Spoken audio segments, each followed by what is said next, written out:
Welcome back. Let's discuss. Sorry. Welcome back. Let's discuss power series method to solve differential equations.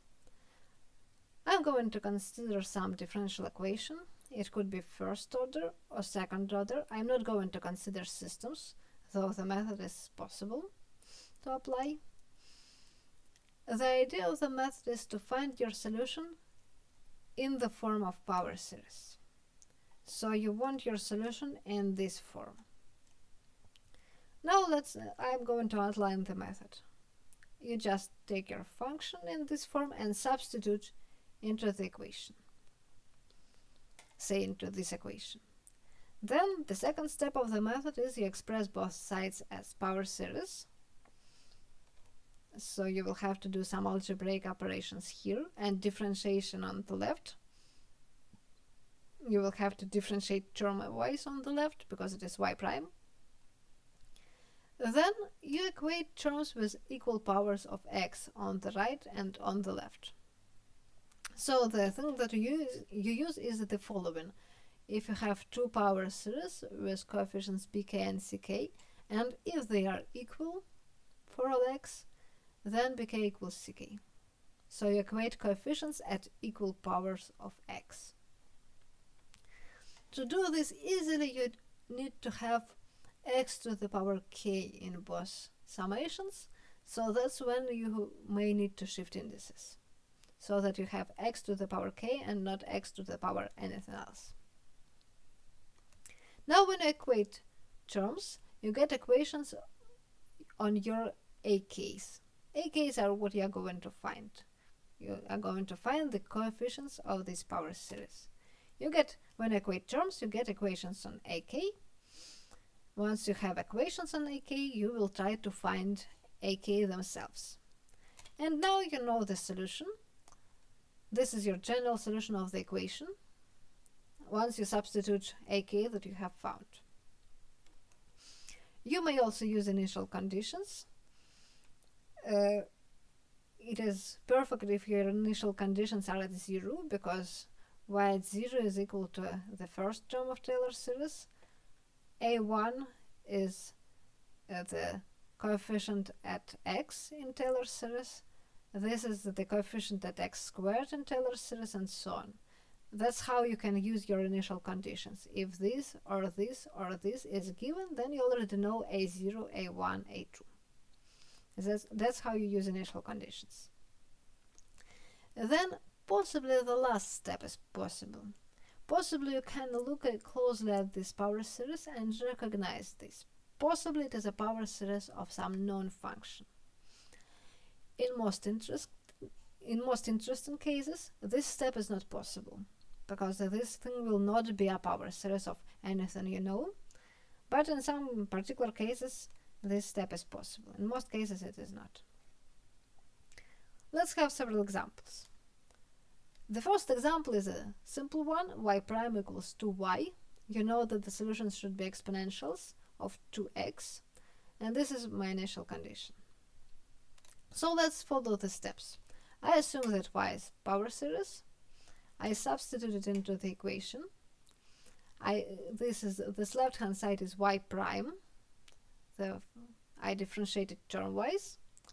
The right-hand side is 2y. So I just substitute it. Now I have x to the power k here, and I have x to the power k minus 1 here. I'm going to shift indices in the left sum to have x to the power k. That's what I get. And now it's time to equate coefficients at equal powers of k. I have ak plus 1 multiplied by k plus 1. This coefficient equals 2ak. And this is my formula on AK, my equation on AK. I can express AK plus 1 in terms of the previous AK using this formula. This is called a recurrent formula, if you can express the next coefficient in terms of the previous one or several previous ones. This is the recurrent formula. Now using this formula, we should find AK. The idea is to use this formula several times. Many times. So first I use it for AK, express AK in terms of the previous coefficient. Then I use this formula once again for k minus 1 here. Express k minus 1 in terms of the previous coefficient. So instead of k, I substitute, instead of k plus 1, I will have k minus 1 in here, and I will have k minus 2 here.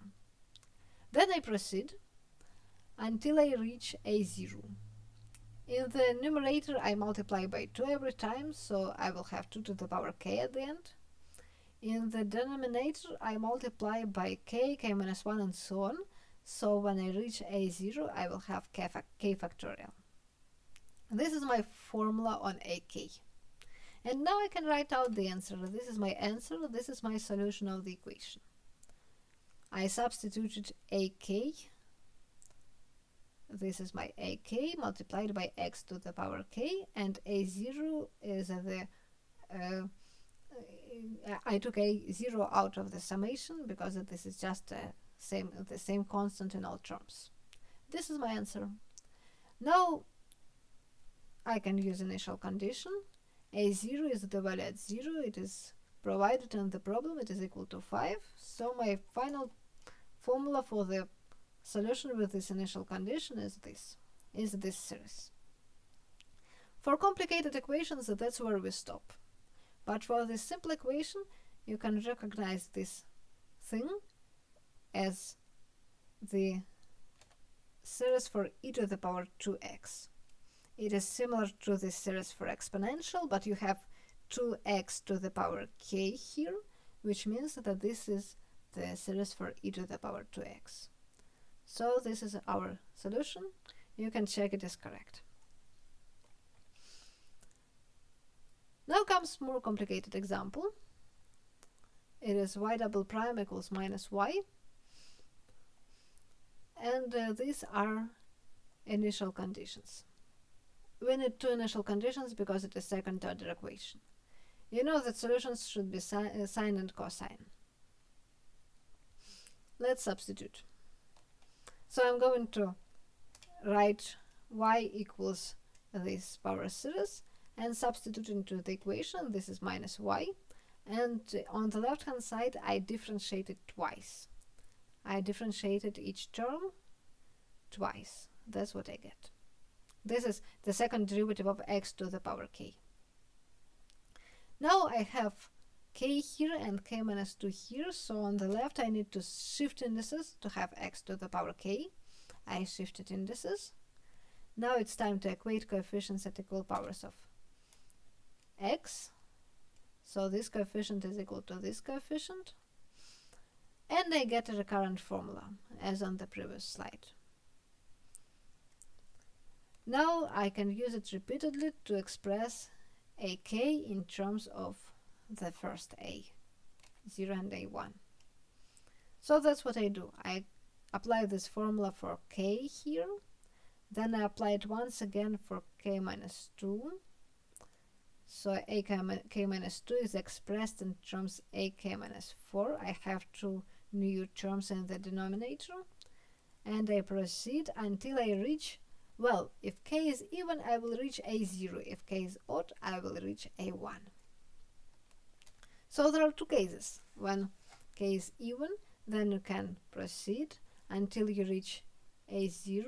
The denominator will be k factorial because you may notice the pattern. You just add more and more numbers of the subsequent numbers. It will be k factorial at the end. And then you alternate signs, so it will be minus 1 to the power k over 2. If k is odd, then when you decrease k by 2 every time, you will reach 1. You will have a1 here. And I write k over 2 the integer part, because k over 2 is non-integer, k is odd. So that's what I get. But this term still means that I alternate signs, and that's my sum when I reach a1. Okay, now I can write out my solution. I separate away even terms with this formula and odd terms because they have slightly different formula. And that's what I get. I take a0 and a1 outside the sums. Now this equation is rather simple. I am able to recognize both functions. The first one is actually cosine, and the second one is sine. We didn't write the Taylor series in this form, but if you just write out several first coefficients, I think you will recognize them easily. This is cosine and this is sine. Now I can use initial conditions to find a0, which is the value at 0, and a1, which is the derivative. So this is your final answer. That's how power series method works for a couple of simple equations. And that's how it works. Now I wanted to consider one non-trivial example motivated by physics. So I'm not going to give all the computations in detail. This is about Bessel functions. The Bessel equation has many applications in physics. Here it is, looks complicated. It is second-order equation with non-constant coefficients, so we cannot solve them with our methods. And actually it has no solution. I mean, it has solutions, but they are not expressed in terms of exponentials, sines, cosines, power functions, square roots, and so on. The solution of this equation is called Bessel function G0. There are also Bessel functions G1, G2, and so on, solutions of similar equations. So the solution of this equation with initial conditions 1, 0 is called the Bessel function. Now I am going to show you how to find the power series for this function. We will not be able to recognize it because it is not a combination of the functions you know, it is just a new guy, and the power series is one of the few methods you can handle it. So let your function be the power series like that. The initial conditions give you the values of a0 and a1. Here I substitute. I'm not going to give this computation in detail. That's what you get when you substitute this series and this derivative. I just differentiate term-wise each time. And that's x squared y. I multiplied this by x squared. That's what I get. I shift indices so that to have k here. And equated coefficients at equal powers of x to the power k, equal powers of x. That's the recurrent equation I get. Now I can use this equation repeatedly to find coefficients.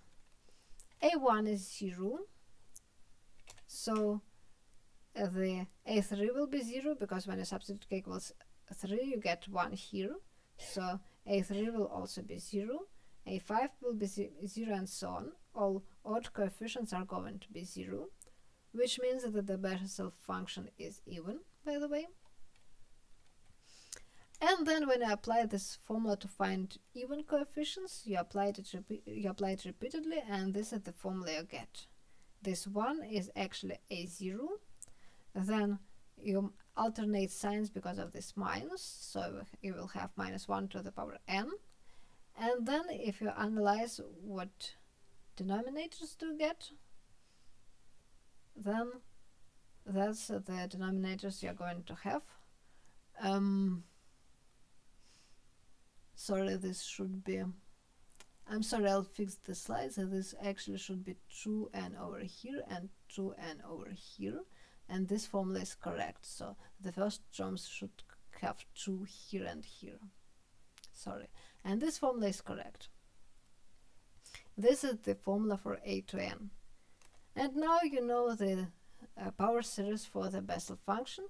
You just substitute this a to n in the power series. You only have odd terms, x to the power 2n, so my k is 2n here. And this notation, double factorial, is what you also have in your home assignment. It often occurs when you apply the power series method. It often happens that you have to multiply numbers from, say, 1 to 2n, but you only multiply every other number. Like here, you only multiply 2n, 2n minus 2, 2n minus 4, and so on. You don't multiply the odd ones. So the product is denoted by 2n double factorial. So this is your formula. This is your power series for the Bessel function. Thank you for your attention.